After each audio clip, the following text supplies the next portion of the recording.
Hey, everybody, quick heads up.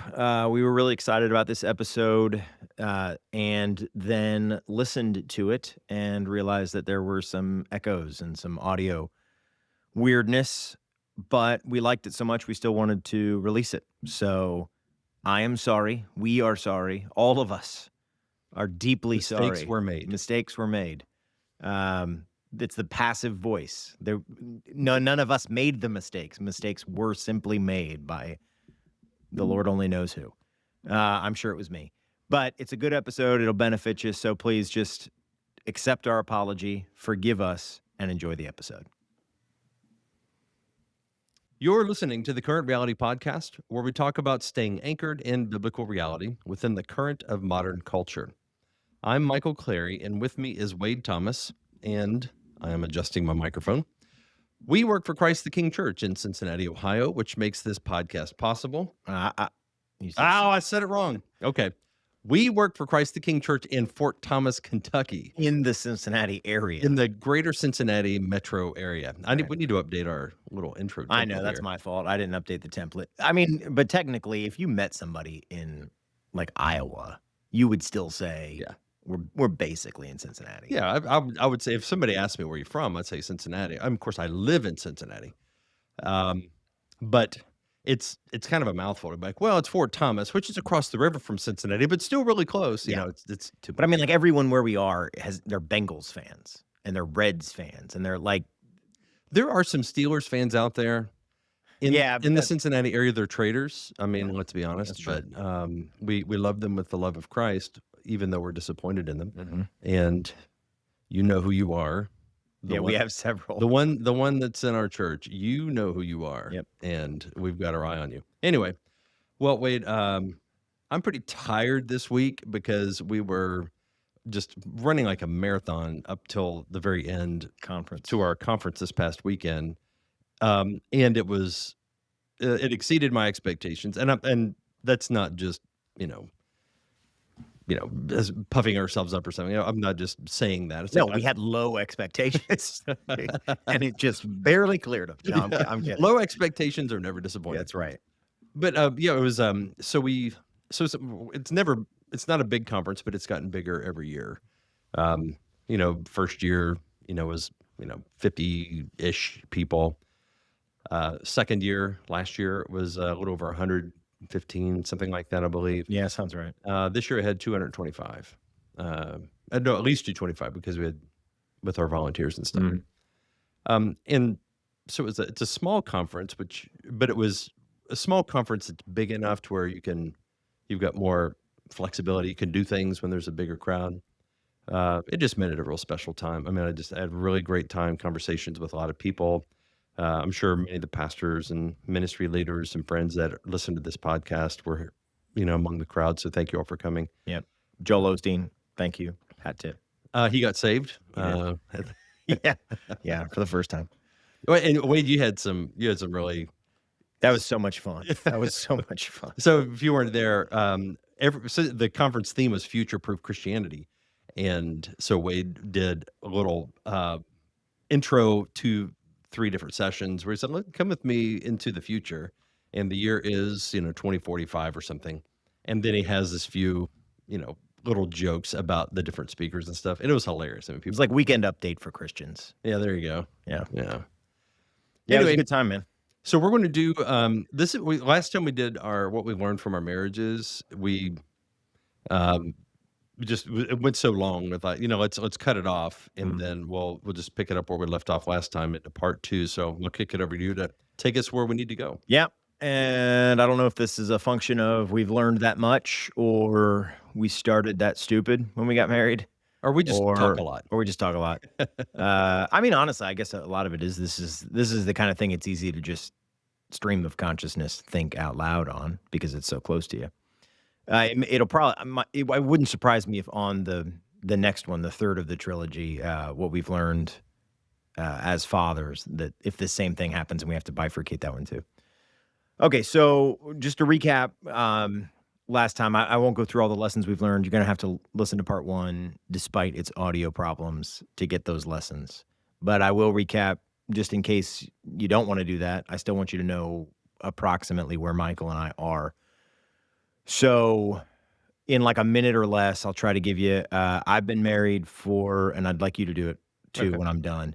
I've been married for this will be 16 years. I'm pretty sure 2009. This will be 16 years in December. My wife and I got married while I was in Bible college and working a full time job and a part time job and a very hectic season of life. We got pregnant within the first year. She came home from her full-time job, had always wanted to be a homemaker, able to make that work, have had 6 additional kids since then, and I love it. So yeah, love my wife, love being married, all of it. That's the Thomases. What about the Clarys? Clary's, we've been married for 25 years, Quarter century. a quarter century. Yeah, that. 3 3 more quarters to go. Yeah, thanks for making me feel ancient. You're basically like Tom Brokaw. Like, I don't know why he's on my mind. So tell me, how am I basically like Tom Brokaw? I saw a video of him talking about the Baseball Hall of Fame the other day, and I was like, man, Tom Brokaw's old. And so, Oh, now, okay, I'm so kind of now I'm like, just, so he's still alive. well, maybe he has since gone on since this video was I made. remember Peter Jennings died. Yeah, he did, but he died younger. Yeah, some of these news anchors, Tim Russert Yeah. died. Did Chris Matthews? He's still alive, or did he? He's still alive, I think. No, maybe he did die. Maybe he did die. But Tim Russert, you're right. Tim Russert was young. Yeah. Yeah, for a Anyway, been married for 25 years, Laura and I, and we have 4 kids. My oldest just turned 20, so we no longer have 4 teenagers. We now have. I don't think I realized that she had turned 20. Yeah, she's turned 20. That is wild. 20, 18, 16, 14 are our 4 kids. Loving life, loving family. This is a real sweet season of family life. I don't want it to end, but I'm sure it will. But yeah, but then grandkids will come. yeah, Lord willing. I mean, I'm excited for grandkids. Well, like all your kids want. There's Oh, no yeah. reason to think you wouldn't have a gaggle of grandchildren. They all want kids, and we want grandkids. So yeah, and from what I hear from people that are grandparents, I'm like, oh, that's the best. Yeah. So looking forward. And you guys, excuse me, you guys are slightly different from Sarah and I in that you're not from here, so you both moved here. Yes. What, like halfway through? 2000, when was that? 2007. So that's No, 2008 we moved. So you'd been married like what, 8 years or something? Yeah. So we lived in Louisville, or Lowell. If you're from Louisville, you have to, it's all one. It's just Lowell. It's just This the is word Lowell. Lowell. Yeah. This is It's like you're sick. But I mean, for people that live there, if you hear somebody say Louisville, you're like, well, you ain't from around here. Right. 'Cause it's all one syllable to us. Anyway, we lived in Louisville for a few years before moving to Cincinnati. So we've been here since 2008 to plant Christ King Church. And yeah, I've been here. So it's been 17 years that we've been here. So I don't know whether or not what I just said will come up as we talk, but that is a distinction I think it's helpful for the listeners to know because you guys are an example of starting something new. Sarah and I we're taking infrastructure, for lack of a better term, that was already built here. She's got, super involved, godly parents who are able to help with our kids and stuff. And I've got, my dad was a pastor and wonderful man. My mom, they're still married, and basically I've got support here. But I think it'd be helpful, as we go, whether it comes up or not. I think it'd be helpful for some of our listeners to know you can make a fresh start. Yeah. If necessary, like that is doable. I think a lot of people have to do that, or at least they do it and don't realize at the time that, the difficulties of doing it that way. But yeah, so we moved to Cincinnati without family here, without really anything here. We moved here to plant a church, like a destination church plant without anything built out. So that always looms large in my mind when we talk about household stuff, because like having that's the biggest home court advantage. If you have a godly family, that extended family can help support a household. But somebody in almost every family tree had to do what you guys did at some point. Yeah. So in my family tree, It was my dad's dad, who godly Presbyterian couple. I have every reason to believe both of them are in heaven. You know, he moved here. That patriarch moved here from out of state and really put down roots in Cincinnati. He was like the first PhD, I think, for history at the University of Cincinnati on the GI Bill. And so he's like the patriarch of in my mind, he's like my Abraham or something. And he had no family here. But now, you know, he adopted 3 kids, one of which was my father, a giant, you know, basket full of grandchildren and more great-grandchildren than he ever would have imagined. Yeah. Because he did what you did, moved somewhere and started. So yeah, I would. That would be that would make me very happy for our family to have that. And actually similar to you, I'm pretty sure he was 6'4". Is that right? I think so. Yeah, he was a tall guy, and I'm pretty sure you guys would have been eye to eye. So I like him already. Yep. Okay, so lessons I've learned in marriage, and Michael, I'm sure Pastor Michael's going to riff on these and have maybe his own to contribute, but we'll both talk these through. Okay, first one. First of this part 2. The best ones were in part 1 probably, but these are also good. Remember that you're not adversaries. You are on the same team. Remember that you're not adversaries. And I'm a husband, I'm a man, so I'm, you know, primarily talking from the man's perspective. However, you know, I'm a pastor. I've been married a decent amount of time here. So I think I can speak to wives fairly competently as well. So both of you, and men and women are going to struggle with this truth that I just told you. You're on the same team. You're one flesh. That is true. The Bible says it. Men and women are probably going to struggle with it in different ways, but you are both going to have to struggle with it. So men, I mean, a lot of times you come home from work irritable, or, you know, if you're in a competition sort of job or that kind of vocation, you know, sales or something like that, you can come home kind of amped up or frustrated, and it is not, it's pretty natural to just by default, okay, you've got a problem too now. I come home and you've got a problem too, and just start seeing your wife as another thing on your list or somebody else you have to overcome or an obstacle that you have to overcome. And you just have to consciously remember, no, she and I, it's she and I no matter what. Like, we're one flesh. It's us no matter what. For wives, I think there is a similar tendency, but probably it has a different flavor to potentially see your husband as an antagonist or somebody to overcome. And it's just totally counterproductive. There are obviously times you're going to have to confront sin in your spouse. Sure. But apart from those or some other outlying circumstances, in general, you should constantly remind yourself, we are together.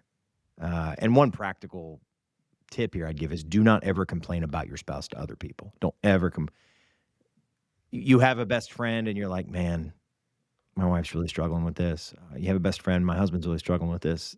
Okay, you know, maybe there's an allowance for that once in a while.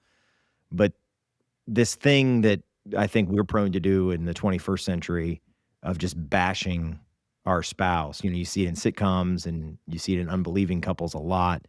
I used to see it in the secular workplace all the time. Why women just I don't even know that they were doing it maliciously, but just almost in a comical way, just running their husbands down. That is poison to a marriage. It's poison to your own soul and its posture towards your spouse. You guys are godly loyalty in that sense is paramount.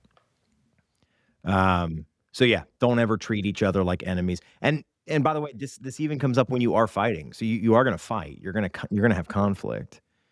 But the goal at the end of the conflict is that you guys move forward together, that you accomplish something as husband and wife together. Not that you beat her. Beat her? That you win against her. Not that you are victorious over him. Not that you have the W and he gets the L. Yeah. It's not a Red Sox Yankees thing. It's not a Bengals Steelers thing. Yeah. You're on the same team. You're wearing the same jersey. Yeah, you can win an argument and still lose. Yeah, exactly right. So, and is that what you want?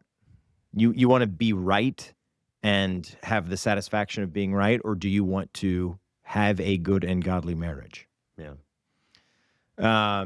Okay.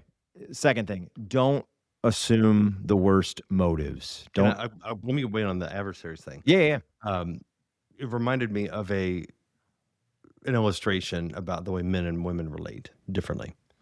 So two men relate side by side, yeah. Mhm. working at something together, and women will relate face to face more naturally.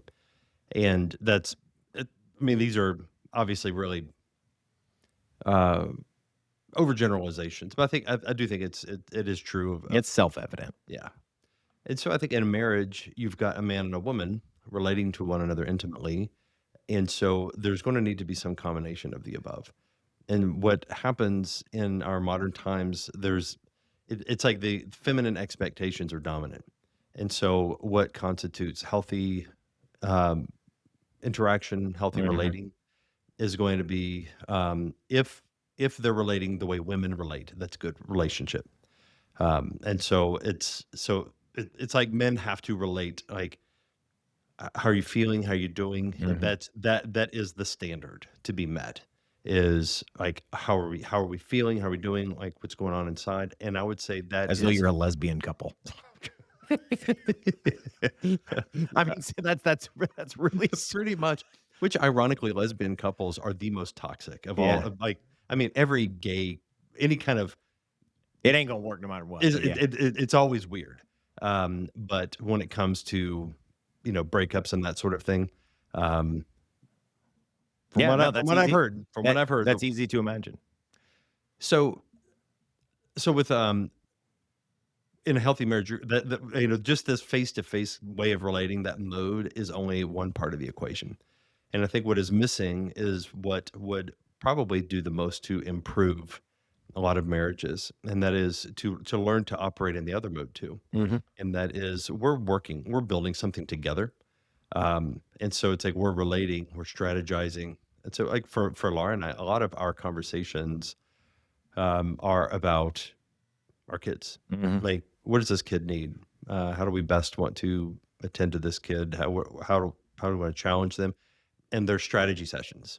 And that's when you think of your household not merely as it's a romantic partnership and there happen to be kids around, but rather say, no, we're building a household. There's a Mhm. goal in mind, and the goal is for these children to reach adulthood and beyond. Grandchildren, and leave a legacy. Relating on that level, I think has to be a significant part. And so if you have all of one and not the other, so there's on that extreme. Let's say if it's all that way, you have empty nesters that it's like our marriage We is don't all even know about what the to kids. We do, don't even yeah. know each other. And you've seen marriages fall apart whenever they do that too. So you need both. You need to be able to operate. It's like there is some how are we doing? Let's talk about us. Mhm. And then there are other times when it's like let's talk about what we're building together. And in both cases, this can be fun. It is genuine relating. It's not merely task oriented. Yeah. I mean, so yeah, when God gave Adam Eve, he didn't say, "Okay, here is this helper. Now stare into each other's eyes and spoon all the time." Like that's he be fruitful and multiply, subdue the earth, continue your task in naming the animals. You needed a helper. The animals were not fit as a helper for you. So I made she's a help. I mean, it's like in the word, she is to help you do Mhm. the task. Now to do that, they're going to have fellowship and love and flirtation and all the things you see in the Song of Solomon and the things we experience in marriages when we love our wives or our wives love us. You're gonna need that. You're gonna need the spark and the verve that comes from passionately loving the other person romantically. However, that is then fuel for the task or for the adventure, for Yeah. the creation mandate. And yeah, I mean I know there are older married couples who like had one kid or what, and I'm not talking about people who were barren or people who couldn't, that's a tragedy. I'm talking about typical worldly person who's like, one kid was enough. And then that kid leaves the house. There are some that just travel the world or whatever, and they're happy and they're fine. But I think by and large, you'll find in a lot of those couples where you were basically just consumers together. That's what you did. You returned to the same address at the end of the day and watched television together. that as the things that it is hard to have loyalty. It is hard to have organic loyalty when you've not poured your blood, sweat, and tears into anything together jointly. But having kids forces you to do that if you take raising them seriously. Right. Yeah. Having even one kid, if you take raising him or her seriously as a Christian, it does, because of what you just said. You're like, okay, so what's she struggling with, and seems like she's got this new friend that I'm not crazy about, and what do you think? Oh no, I think actually you're blowing that out of proportion. Let's pray for her. Like all of those minutes and hours and days spent doing that together, it bonds you. Yeah. One thing, and this is not everybody can or should home educate, but just as an example of what can do that. Sarah and I, we formed this '08 school out of our home for our kids, Thomas Academy, and it's if you were just there, you'd be like, well, they're just reading a lot and practicing cursive, and that is basically what it is. But on the whole, year over year, what I have experienced, I've experienced this to the nth degree. We have it's like a couple who started a company together, or a couple who were on the mission field together or something. Like you have all these memories and shared experiences and shared equity in this thing. Or like you and Laura planting the church. You planted the church, you're the pastor, but she was here for it and she's one flesh with you. It creates sort of this ethos of like, I can't even imagine life without this person. This person is woven into the fabric, the individual fabric squares of every part of my life that matters. Yeah, it's like with those memories, like I've been married for 25 years and I'm 50 years old. Half of my life, Yeah. I've been with this woman, and so many of those memories. It's like all of my most significant memories are connected to her. And whenever you're working at one thing together, that does knit you together, and that's we recognize that sometimes you need to have a wife work outside the home to supplement the income, and there are reasons, there are legitimate reasons when that can happen. But when that does happen, it tends to have introduce an additional mission to the home. Yeah. And that now it's like he's got his work memories, she's got her work memories, and they don't overlap at all. It's with totally different groups of people. And how is she his helper? It becomes harder to be your helper if you're both going on. You both leave the house at 8 a.m. to go to Acme Corporation A and Acme Corporation B, and both earn your $50,000 a year, and then come home at the end of the day. It's just a bland division of labor. There's no helping. She's a co-earner, right? And when you have that, you have two heads of a home, two heads of house, which is a two-headed monster. Yeah, and that's not good for any marriage. I mean, all the things that early 2000s rebellious, young, restless, and reformed guys might roll their eyes about, like the 50s Leave It to Beaver trope of the wife like packing the lunch for her husband. Mm-hmm. That stuff is actually I think that makes God happy. Like that is very biblical. That is very in line with Titus 2 womanhood. And I'm thinking of like today, like my wife did that for me, and it's not something I don't usually eat lunch, but she put some stuff in the fridge for me today.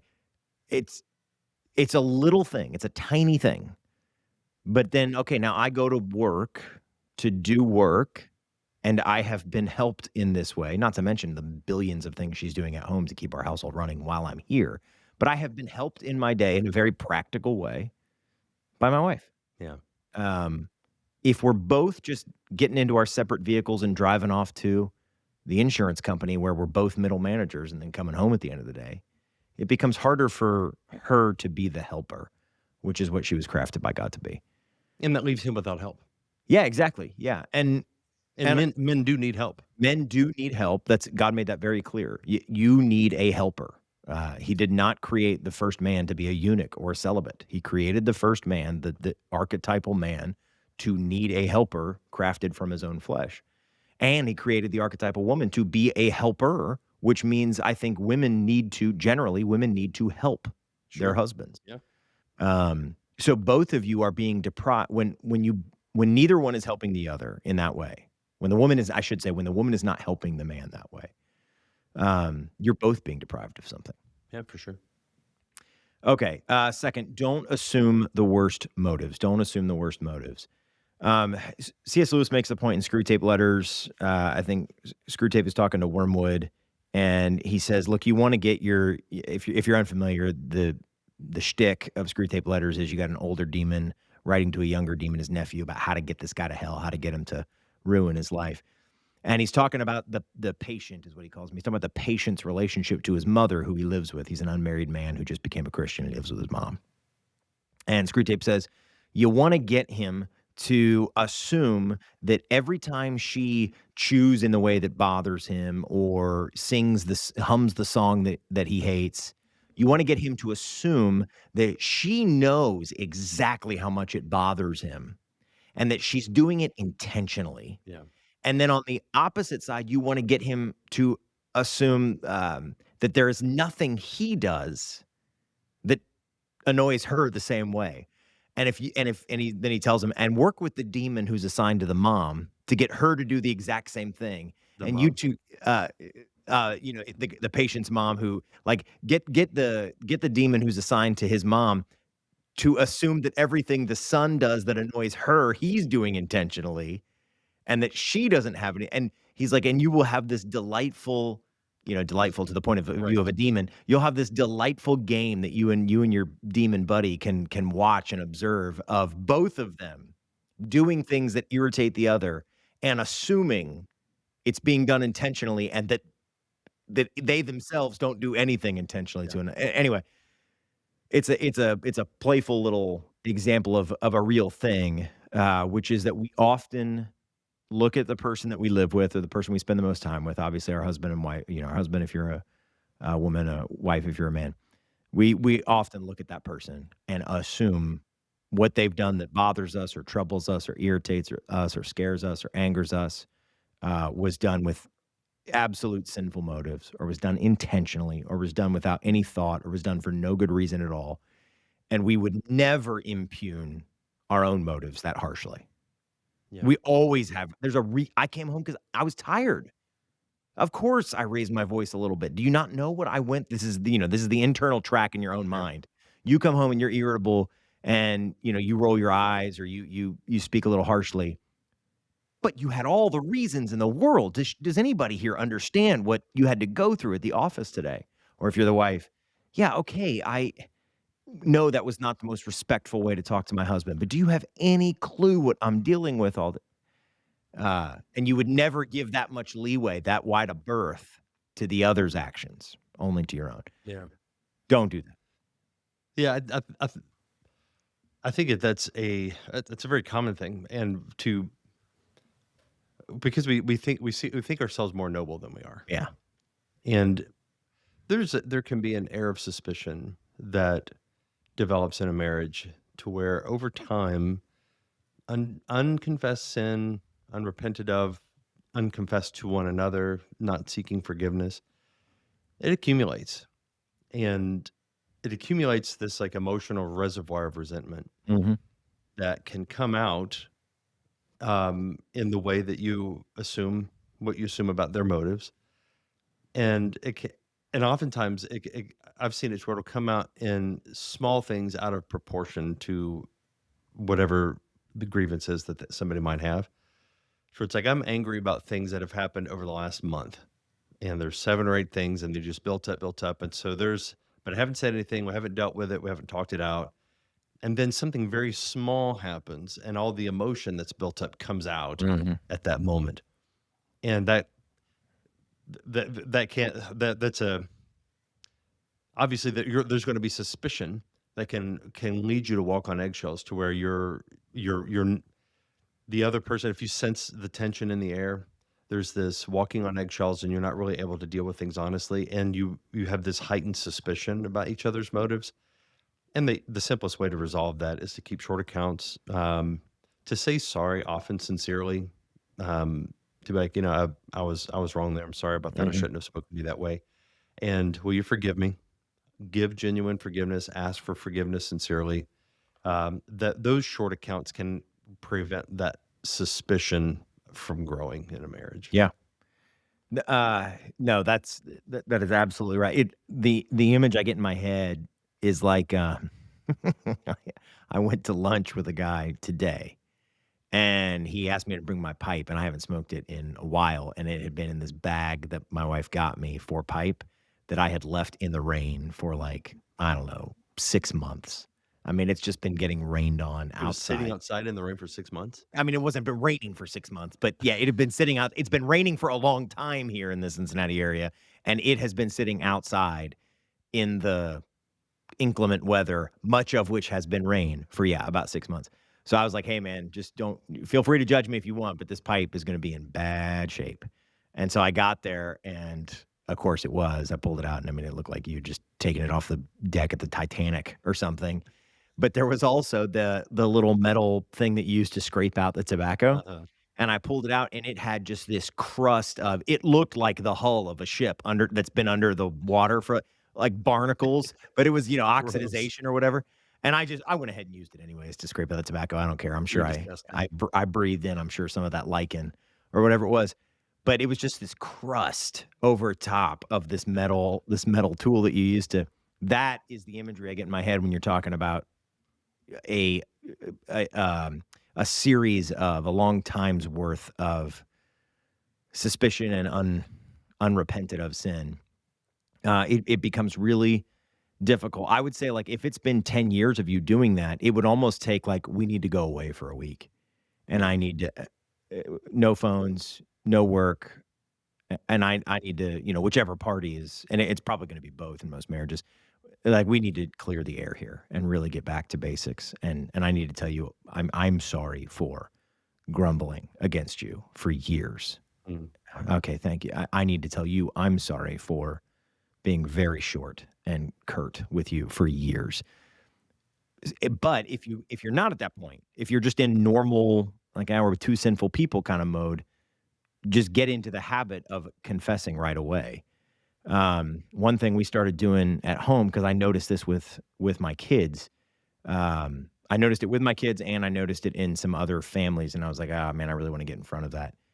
Is, we do reconciliation candy, and I come home at the end of the day, and we'll, like okay, we all sit here, and I just give out Whoppers, and we eat Whoppers together, and you just say, I sinned against Johnny there today doing this, this, and this, and I'm sorry."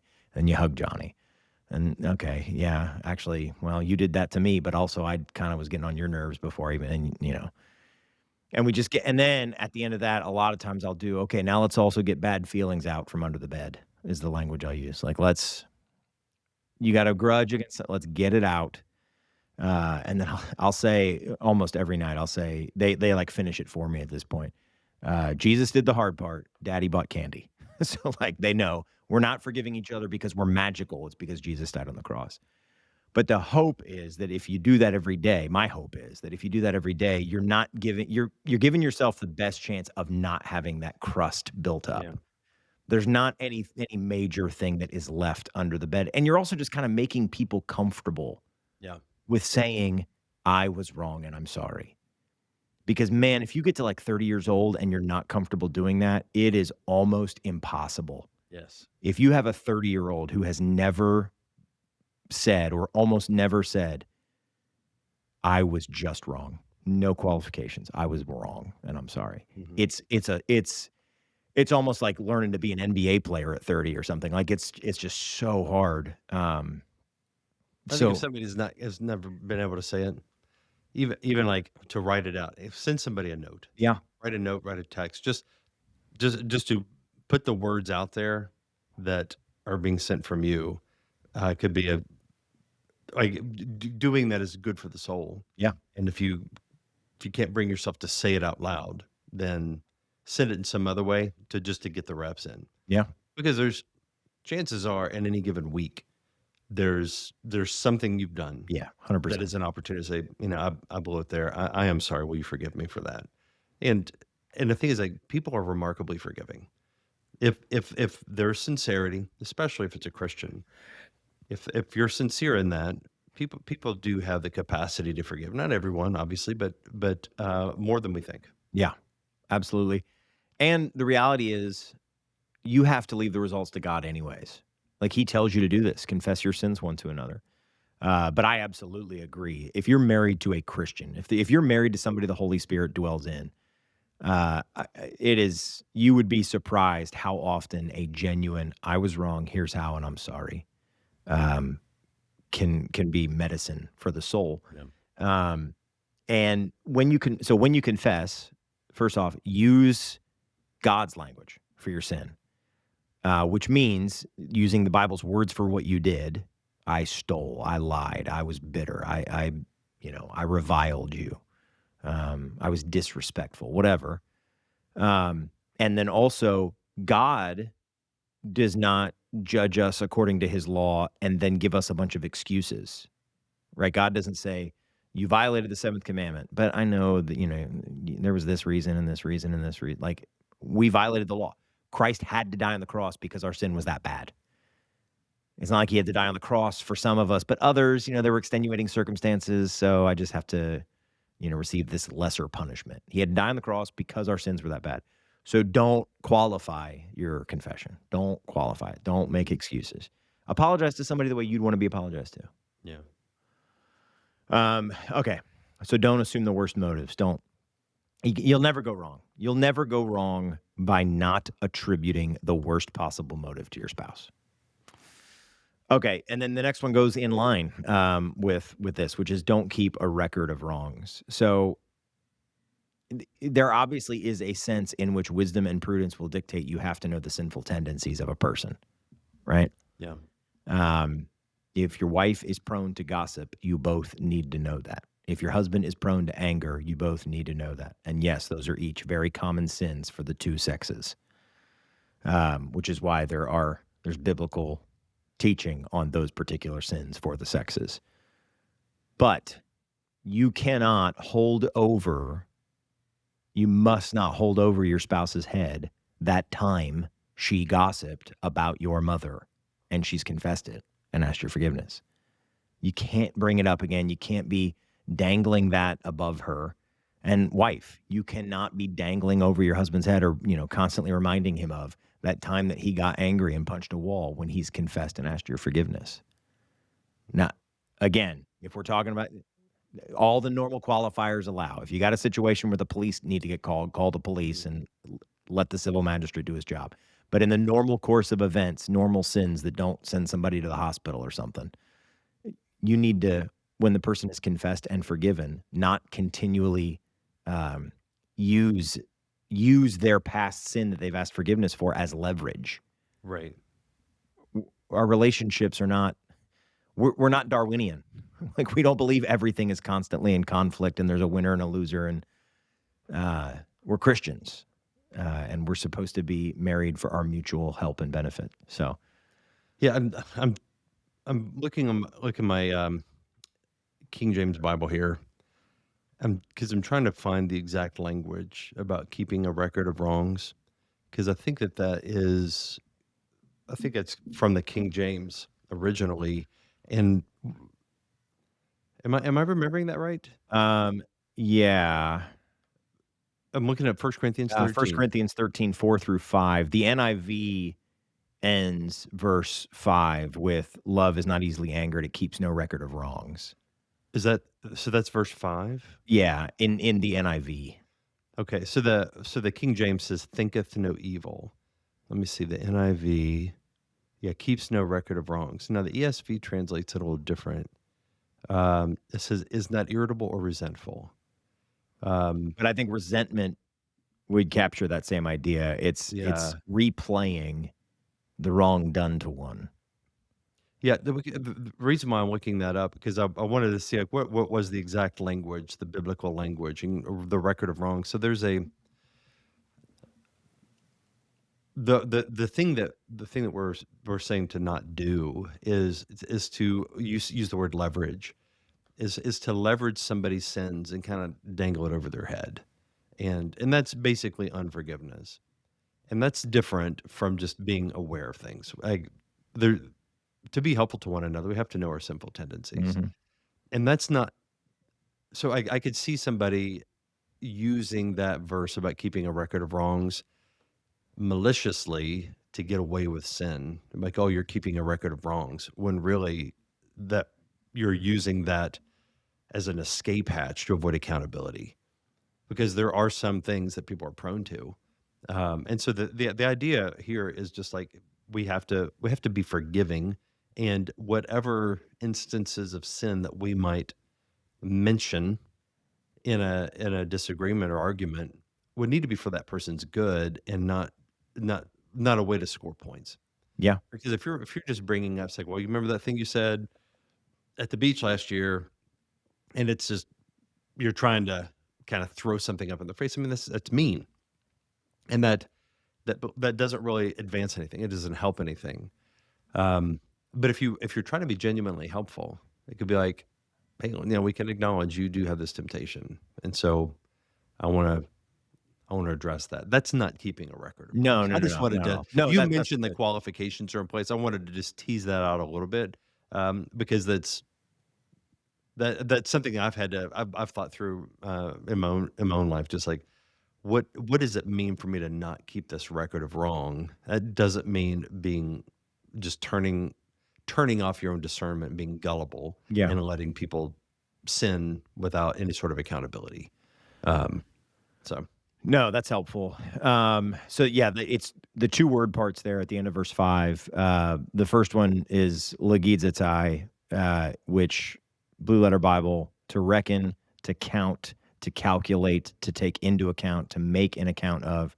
And then the last word of the sentence is just the standard word for evil, kakon. Um, so I think it would be fair. It's a fair translation, which is why certain translations translate it this way. I think it's a fair translation to say to to reckon evil. Love does not reckon or account evil. And you could, I think, fairly in your mind imagine like Scrooge in his counting house or something, yeah, just like stacking them up. All right, I'm yeah. watching. Daddy's watching. Yep, that's the 15th time you've done that. Wait till I bring that up at Thanksgiving. Like that kind of that posture is not what love does. Right. Um, and I think also it goes right along with not assuming the worst motives of the beloved. Yeah. So yeah, y- i- sin has to be confronted and dealt with, and maybe that should be one of the lessons I've thrown in here now that I say that. So you absolutely should and must confront sin in each other, and the husband as the head of the household is going to have primary responsibility for this. And in our day and age, in which women are assumed to be holier than men and the standard for virtue, and if you don't believe what I just said, just watch any of the Disney princess movies that have come out since like 2000. Moana, she does not actually have a moral fault. Her moral fault, if anything, is not believing in herself enough.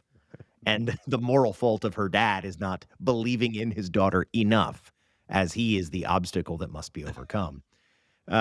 You go girl is sort of the motto. In our day and age, this is going to there's every generation is going to have its own challenges in confronting sin within the household. But in our day and age, one of the challenges is going to be men having the will and love and courage to identify sins in their wives and lovingly admonishing them. Um, but men sin just as much as women sin, and so the same is it's gonna happen in the other direction too. Hmm. I just think it's a little more obvious. Most people who have lived in America for the last 50 years are well aware of the kinds of bad things men can do. Like we're told frequently. So it's a little easier to pick out. It's kinda like nobody in our country needs to be told, "Don't smoke." Yeah. You know what I mean? Like, it's just been beaten into you. Nobody in our country, for the most part, needs to be told men can be bad. But if you say women can be bad, you immediately, like, feel you're Hmm. like, "Oh, my heart rate's going up," because it's just so countercultural. For sure. So, yeah, men and women be prepared to confront sins, but to not keep a record of wrongs. All right, next one. Just one word, flirt. Flirt. It is such good food for a marriage to just playfully enjoy romance with each other.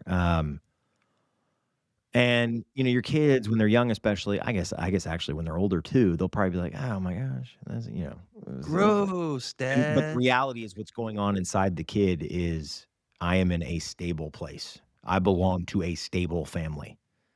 This thing is gonna last." It makes a kid feel safe. Yeah. Uh, I mean, I would encourage the listener to just reflect on that for a moment. Like, connect those dots. It's like like a child sees dad hugging, kissing on mom. She's smiling, kind of being coy, whatever. It's just like they're enjoying each other. mhm, And what does that mean? That means they enjoy each other, they like each other, and that means that relationship is going to be stable. right. And if that relationship is stable, that means as a child, your life is stable. Yep. And Wade isn't saying this as a tactic to, convey a message to a child. He's just saying that's the natural byproduct. It's the Of, fruit that grows on that tree. yeah, it does.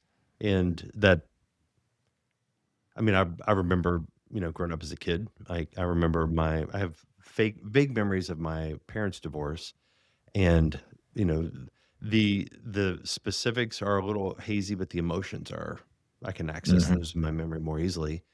And just the fear of the dread, Yeah. of like, oh no, it's like seeing my parents fight and fighting in a way that I knew that, oh, this is, This is, like, real. This is bad. yeah, this is, there's a thing that this is headed towards, and that there is an instability there, but conversely, it's a wonderful gift you could give to your children is just delighting in your spouse in ways that your kids can see. Yeah. I one of the most distinct memories of my childhood is not an individual memory, it is the memory of the absence of something, and it's this. My dad's been married to my mom since '83, so 42 years now. Um, I never remember ever one time him looking at or talking about or even joking about some woman on TV or something, ever, never. Like liking her Yeah, or and I never remember I ju and I grew up with the distinct sense that my father only has eyes for my mom. And of course, as a kid that you are gonna be like, "Oh, man, that's gross. I don't wanna think about that." But you're also thinking like, "My dad's never running off with the secretary." Like, Mhm. that can't happen in the Thomas household. And obviously anything can happen, but that's the sense you have as a child when your parents have flourishing, healthy romance is like this thing, the North Star of this family, or the North Star of the family is Christ, but the prow of the ship, I guess, in the metaphor that is pointed at that North Star is intact. Yeah. It ain't going anywhere. Um, Now it's also, yeah. So I guess I'm describing the byproducts of it. Not, thank you for clarifying. I'm not telling you do it because you'll get this, but another byproduct of it is food for your relationship. Like Yeah. the single I think this is true, that apart from my own relationship with Christ, I'm pretty sure I'm not exaggerating here. Apart from my own communion with Christ, the single thing that I am most happy about in my life is the fact that I still think my wife is gorgeous, and like I light up being around her. Like that's it's just fun. It's fun for me. I'm like, I still feel like I have a crush on this woman. And like that's Yeah. what more could you want out of life? And but I think you can keep that going just with little things. I've been really surprised at how much like buying flowers for her once in a while, or buying her candy, from the stores in once in a while, just doing some little thing. It just kind of like sparks your your attraction, your desire, your delight, all those things. It just kind of it waters them. Mhm. Um, So if, yeah, especially if your marriage is young, like if you've been married less than 10 years, you could start doing this stuff now, and I think you'll reap benefits. I mean, I've got older couples in our church I'm thinking of right now who you can tell they just really like each other Yeah. still. Um, and I'll bet you stuff like this is a part of it. I'll bet you they do little things for each other. Do, little flirtatious things, little gifts, little words of encouragement. Um, Yeah, I mean, I don't wanna get too personal. I don't wanna put you on the spot to be like, what do you guys do? But there are things like little gifts, little notes. Um, yeah, so this is one that comes to mind. When my kids each birthday, I've been keeping a journal since, like, 2005. And so each birthday, I will read to the kids the play-by-play of when they were born, because while they're being born and I'm waiting in the waiting room and stuff, I keep like a in my journals, I'll write like, "It's 12:05, contractions are 6 minutes apart," like, whatever, Mhm. and then so I read that to them on their birthday each year. Well, with my son, I've read them enough times now for the older ones that I have them almost memorized, and I remember with my oldest son, who's 11, that on the page when I started that in 2014 when he was born, there's a note at the top of the journal that Sarah just wrote in that journal. She was like, "I can't sleep tonight," back in 2014. "I can't sleep tonight. Um, so I'm just writing you this little note saying I love you and thinking about you, and I think you'll be up soon," and a little heart or whatever.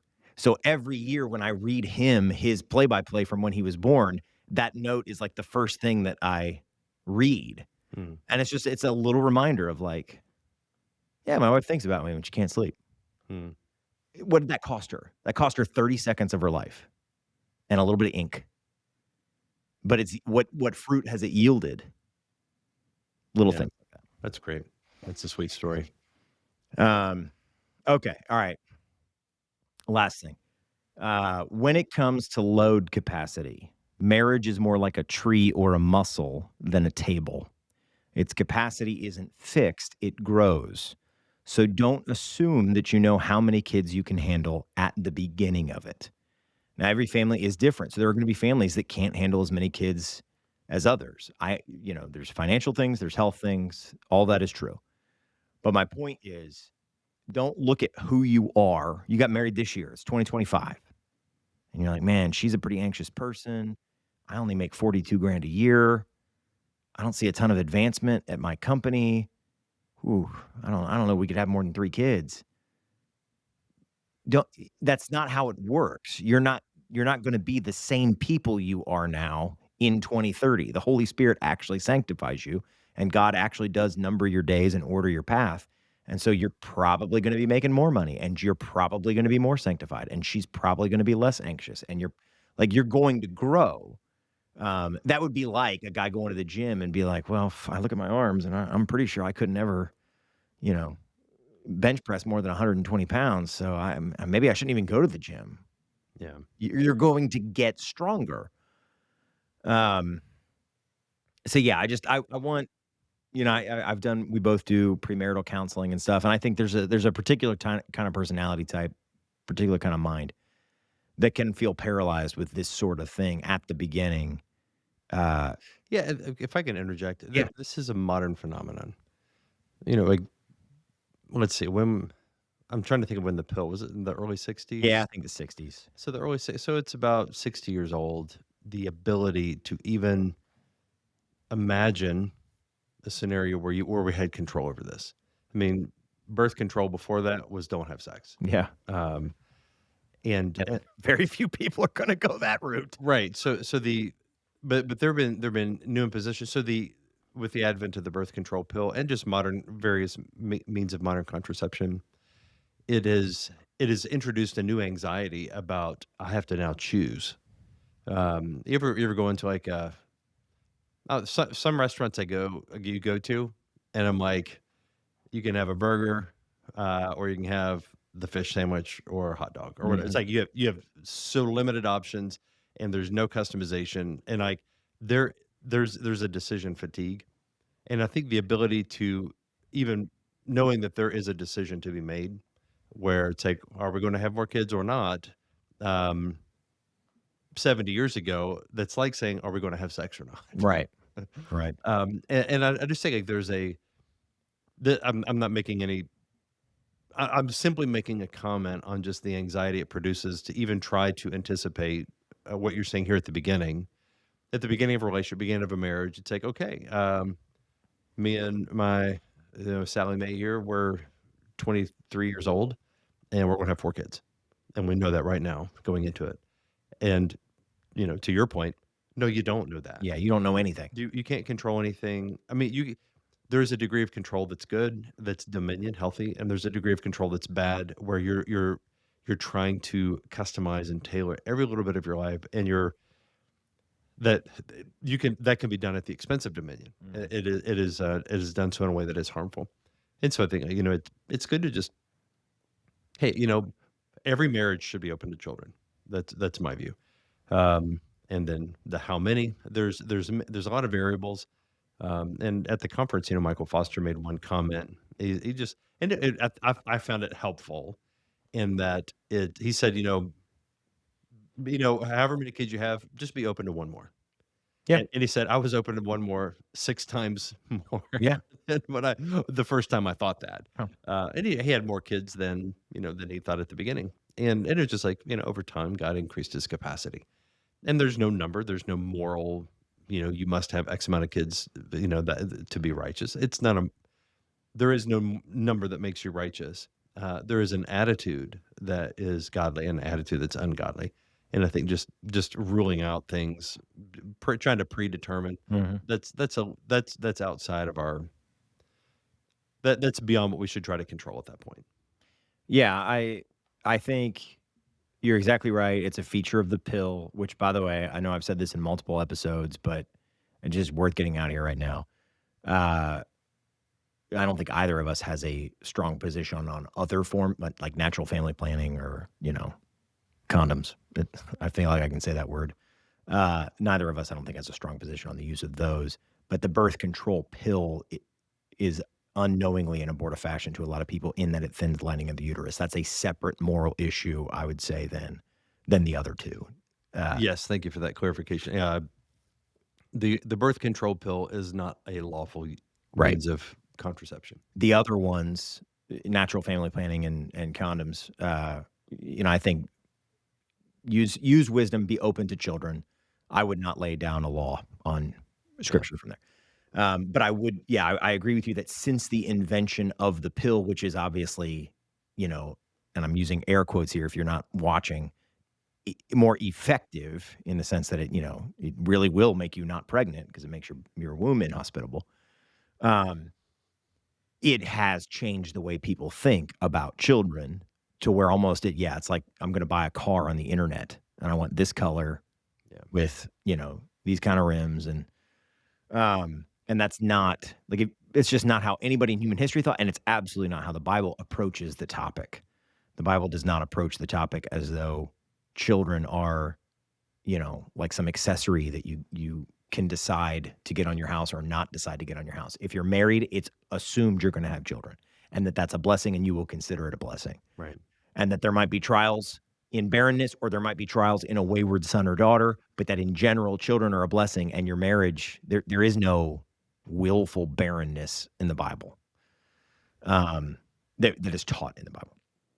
So what I think we do in the modern West, our lives are, and I realize this may offend you, but our lives are pretty cushy. Like our lives are relatively, I'm outraged. yeah. I mean, it feels like some Gen Zers are like, you have no idea how bad it is. And I'm like, well, I mean, I just got back from Africa like 6 months ago, and there's like open sewage at the side of the road, and guys with automatic weapons guarding the equivalent of a Dollar General because they're worried somebody's like. Yeah. Yeah, I mean, it's not as easy to get a job maybe as it was 10 years ago, but also we do still have it pretty cushy. And in this sort of plush, relatively speaking, in the human history and in the current world, it's like Disney World here. In this sort of it does feel, why can't I? Why can't I just decide if I want one child or two children? Like, why can't I just have everything I want? Amazon delivers my batteries in 2 days.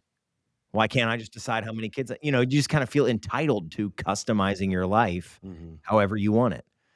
And we wouldn't even have to wait to watch TV shows anymore. Like I was watching Jeopardy on live Yeah. TV with my kids the other day, and they were like, "Can't we just watch another one? Would you can't just?" I'm like, "No, all TV used to be this way."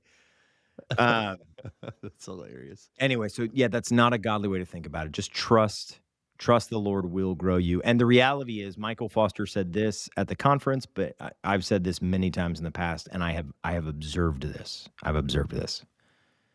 I have never met a godly older couple who regrets having any of their children or wishes they had less. I have met older godly couples who wish they had had more.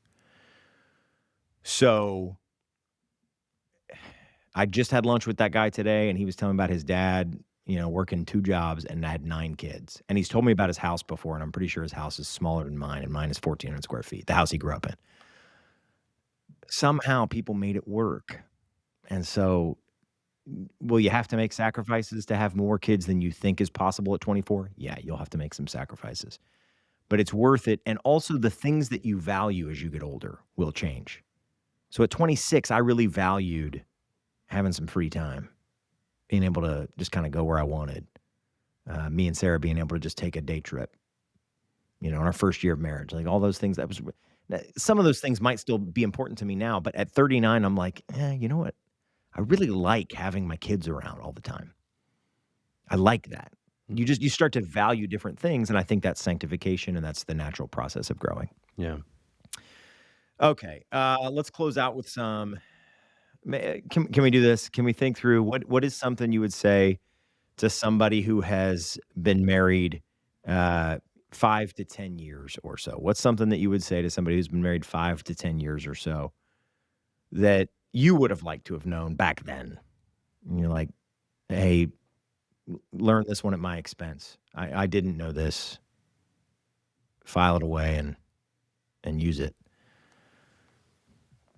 I can go first if you want. Yeah, I'm not good at just pulling All right. stuff out of thin air like that. I need a prompt. All right, think for a second while I give mine. I think mine would be something along the lines of this.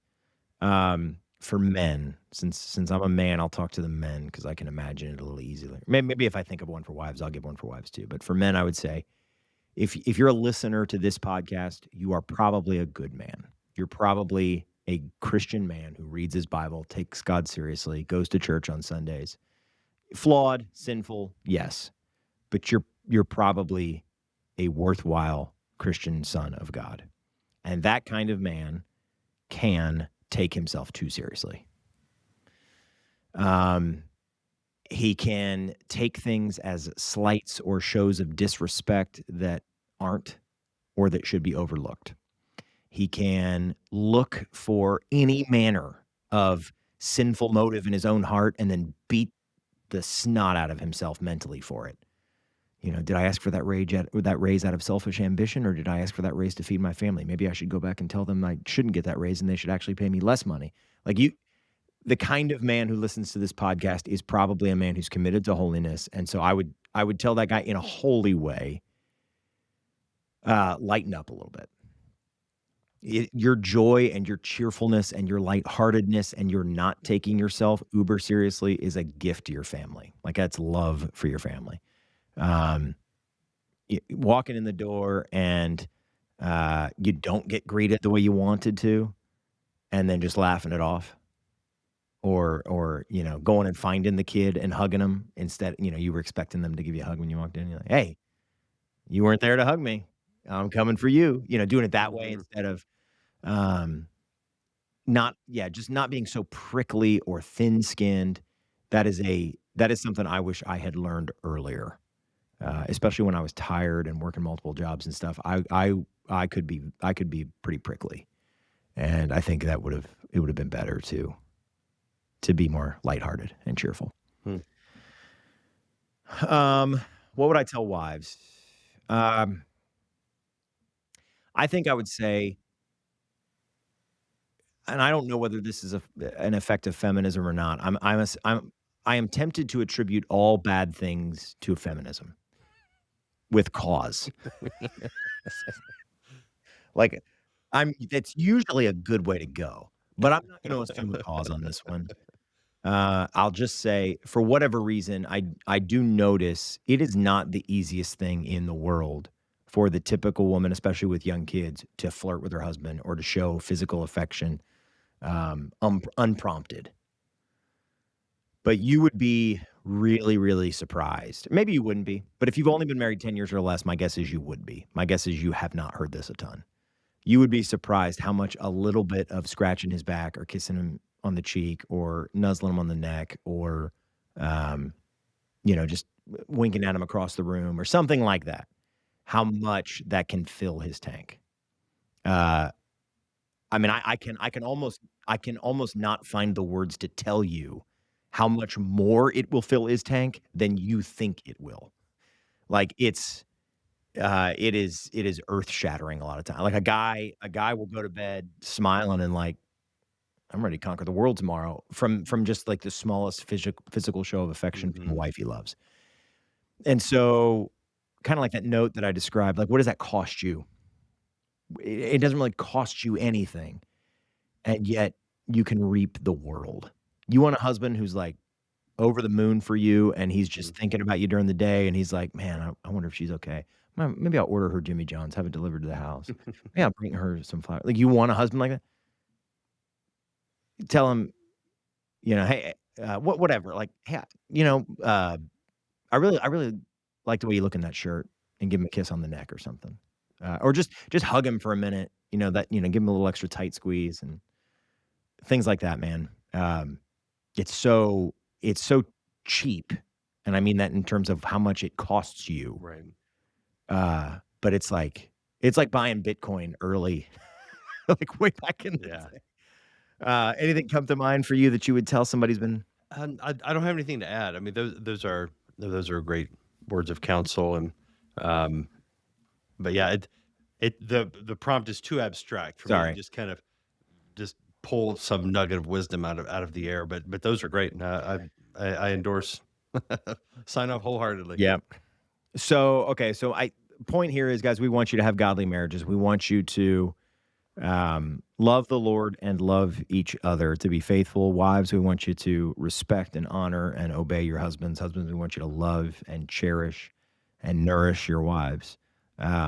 You can do that. The Holy Spirit will help you. God made marriage, and then he made you, and then he put you in one. He's not going to forget about you. So he wants you to have the kind of marriage described in Ephesians 5.